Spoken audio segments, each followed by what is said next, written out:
Assalamualaikum warahmatullahi wabarakatuh.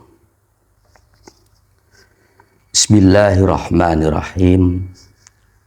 Alhamdulillahi rabbil alamin. Wabihi nasta'inu ala umurid dunya waddin. Wassalatu wassalamu ala asrafil anbiya'i wal mursalin. Sayyidina wa habibina wa maulana Muhammadin wa ala alihi wa sahbihi ajma'in. Amma ba'du. Saudaraku yang dirahmati oleh Allah Subhanahu wa ta'ala, dalam perjumpaan antara malaikat Jibril alaihissalam dengan baginda Nabi Agung Muhammad Sallallahu alaihi wasallam, di situ malaikat Jibril memberikan beberapa penjelasan tentang dampak atau akibat buruk yang akan diterima bagi siapapun yang meninggalkan ibadah sholat 5 waktu.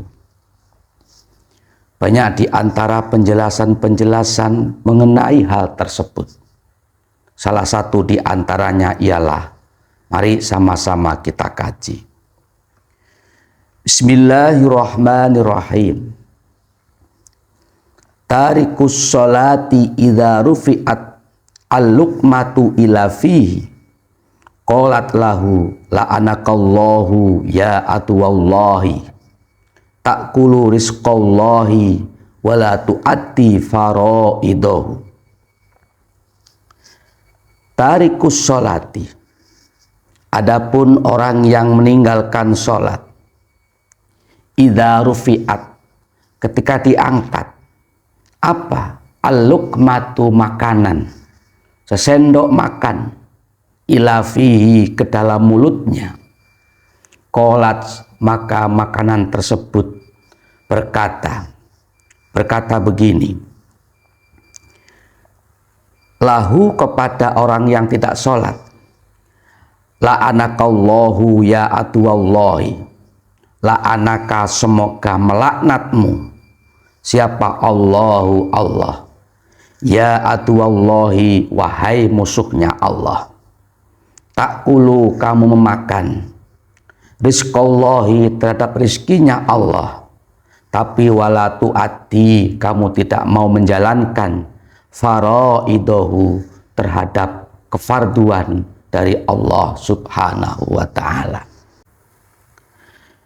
Dalam penjelasan tersebut, beliau malaikat Jibril alaihissalam menjelaskan kepada baginda Nabi Agung Muhammad Sallallahu alaihi wasallam, wahai Nabi Muhammad, orang yang meninggalkan sholat 5 waktu tanpa uzur syar'i, di situ ketika ia memakan 1 sendok makanan apapun, itu seandainya ia ngerti makanan tersebut itu bisa ngomong, bisa berbicara.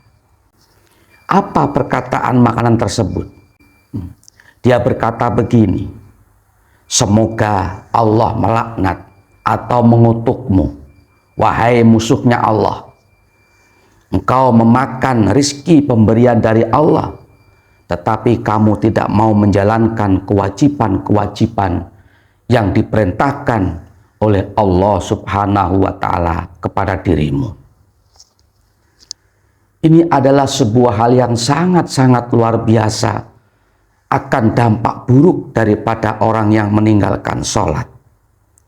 Tidak hanya Allah, tidak hanya para malaikat, bahkan makanan pun yang hendak dimakan, ya, apa itu pakai jari-jari tangan, ambil nasi atau makanan lain, ya, mau dimakan, ketika mendekati mulutnya, itu nasi atau makanan apapun, itu andai kata orang tersebut ngerti, dikasih tahu oleh Allah Subhanahu wa ta'ala, maka ia akan tercengang, akan terheran-heran. Kenapa?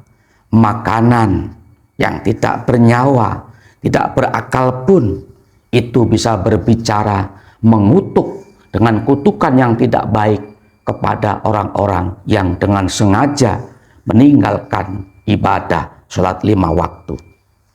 Bahkan makanan ini menyebut orang tersebut sebagai aduwallahi, musuhnya Allah. Kenapa dikatakan menjadi musuh Allah? Iya, secara kaya menikmati rizki dari Allah, menikmati fasilitas hidup dari Allah. Ya, kalau kita memikir atau menghitung-hitung nikmat Allah, tentu siapapun orangnya tidak akan mampu menghitungnya. Contoh kecil sederhana, kita diberikan nikmatnya makan, ya, itu sebuah nikmat dari Allah Subhanahu wa Ta'ala yang harus kita syukuri. Lalu bagaimana ketika kita makan pemberian dari Allah, rizki dari Allah, sementara kita enggan melakukan perintah-perintahnya? Maka di situ makanan yang hendak ia makan pun mengutuk orang tersebut dengan menyebut ya aduwallahi, wahai musuhnya Allah, la'anakallahu, semoga Allah mengutukmu. Dari sini wahai saudaraku dimanapun berada, mari sama-sama kita koreksi, kita introspeksi diri kita masing-masing. Kita tanya diri kita, ibda binafsik, mulailah dari diri kita sendiri. Kita ini termasuk orang-orang yang mensyukuri nikmat Allah atau bukan? Kita termasuk golongan orang-orang yang menjadi musuhnya Allah atau bukan? Kita termasuk orang yang dilaknat, didoakan buruk oleh makanan kita sendiri tiap hari atau bukan? Setelah kita introspeksi diri, kita koreksi, mari sama-sama yang telah istiqomah melakukan sholat, diistiqomahkan dengan sebaik-baiknya. Yang belum, bahkan yang bolong-bolong, atau yang sama sekali tidak pernah sholat, segera mari sama-sama kembali bertaubat dengan taubatan nasuha kepada Allah Subhanahu wa Ta'ala, sebelum penyesalan di kemudian nanti akan kita dapati. Saudaraku yang dirahmati oleh Allah Subhanahu wa Ta'ala, sedikit yang Al-Fakir dapat sampaikan. Namun demikian, mudah-mudahan dapat menjadi tambih khususnya bagi diri pribadi Al-Fakir, umumnya pada saudaraku dimanapun berada. Amin, amin, ya Rabbal Alamin. Terima kasih atas perhatiannya. Mohon maaf apabila ada salah dan kurangnya. Allahul muwafiq ila aqwamit thoriq. Assalamualaikum warahmatullahi